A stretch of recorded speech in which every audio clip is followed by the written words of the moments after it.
આજે ખેડા મુકામે હાલીમાં charitable trust દ્વારા છેલ્લા 5 વર્ષથી સેવા કાર્ય ખેડામાં શરૂ કરવામાં આવે છે।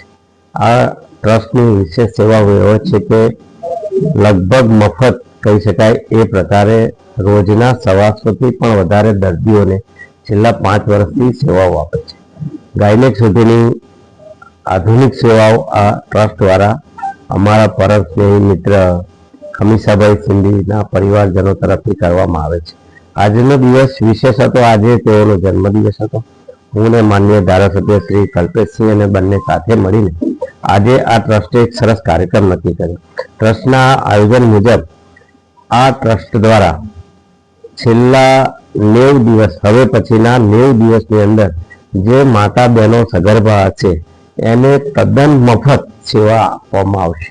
આમ સામાન્ય રીતે જે સિઝેરિયન કરવાનું હોય કે ડિલિવરી હોય એ દરમિયાન નાના મોટા ખર્ચા આવતા હોય છે।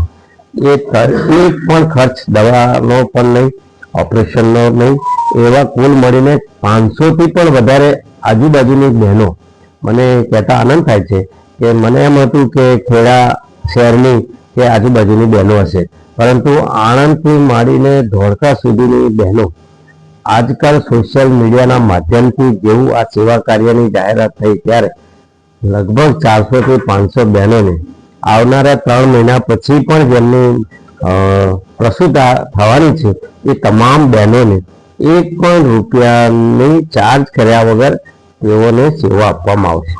આ હોસ્પિટલ એટલી આધુનિક છે કે તાજેતરમાં એક યુવાન ડૉક્ટર નિશા દ્વારા એકી સાથે 3 બાળકોનો પણ જન્મ આપવામાં આવ્યો અને તંદુરસ્ત રીતે એની ડિલિવરી થઈ। બાળક પણ તંદુરસ્ત છે અને માતા પણ ખૂબ તંદુરસ્ત હાલતમાં છે।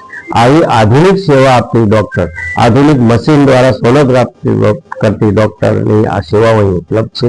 આજે તેઓના જન્મ દિવસે આ તમામ માતાઓની ચકાસણી કરવામાં આવી, સોનોગ્રાફી કરવામાં આવી અને હવે જે માતા આવનારા 3 મહિનામાં એ બાળકને જન્મ આપવાની છે એની તમામ સારવાર મફત કરવામાં આવે છે।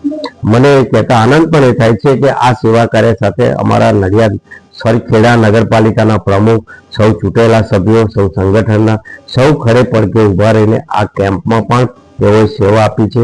તેઓ આ હાલીમાં ટ્રસ્ટ દ્વારા ચાલતી હોસ્પિટલનો અવારનવાર મુલાકાત પણ લે છે અને જરૂરી માર્ગદર્શન અને સેવા કાર્ય પણ કરે છે। ખૂબ આનંદના આ ક્ષણે હું વિશેષ કરીને જેમનો જન્મદિવસ છે એવા અમારા સાથી સ્નેહી પરમ મિત્ર ખમીસાભાઈ સિંધીજીને અને અમારા સાથી ધારાસભ્ય દ્વારા ખૂબ શુભકામનાઓ આપીએ છીએ। અમે કહીએ છીએ કે ભગવાન તમને ખૂબ લાંબુ આયુષ્ય આપે અને આપ ખૂબ સેવા કાર્ય કરતા રહો એવી શુભકામના।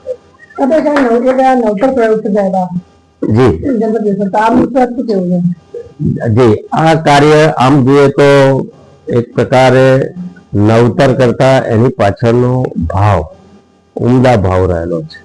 દરેક જણ જન્મદિવસ ઉજવતા નાનું મોટું સેવા કાર્ય કરતા, પરંતુ આજે હલીમા ટ્રસ્ટ દ્વારા હલીમા ટ્રસ્ટના માલિક એમને પોતે આજે લગભગ 50 લાખથી વધારે રૂપિયા ખર્ચ કરીને આ તમામ ખર્ચ ઉપાડવાના છે અને આ ખર્ચ પોતે આ ગરીબ જરૂરિયાતમંદ બહેનોને પ્રસૂતા કરાવીને હું એવું માનું છું કે આ નવતર નહીં, કદાચ ગુજરાતમાં પ્રથમ એવો બનાવ છે, દાખલો છે કે સેવા કાર્ય અનેક છે। કોઈને ભોજન આપવું, કોઈને કપડાં આપવા, કોઈને નાની મોટી દવા આપવી, પરંતુ આજે કોઈ ગરીબ જરૂરિયાત બહેનોને પ્રસૂતાને સેફ ડિલિવરી કરવાની શ્યોરિટી આપવાની એનું એક વાઉચર આજે આની તપાસણીના અંતે આપવું, હું એવું માનું છું કે આ પ્રયોગ પહેલીવાર થયો છે ગુજરાતમાં। આ નવતર પ્રયોગ માટે અને આવા શુભ વિચાર માટે તેમને અને તેમના પરિવારજનોને ખૂબ અભિનંદન આપું।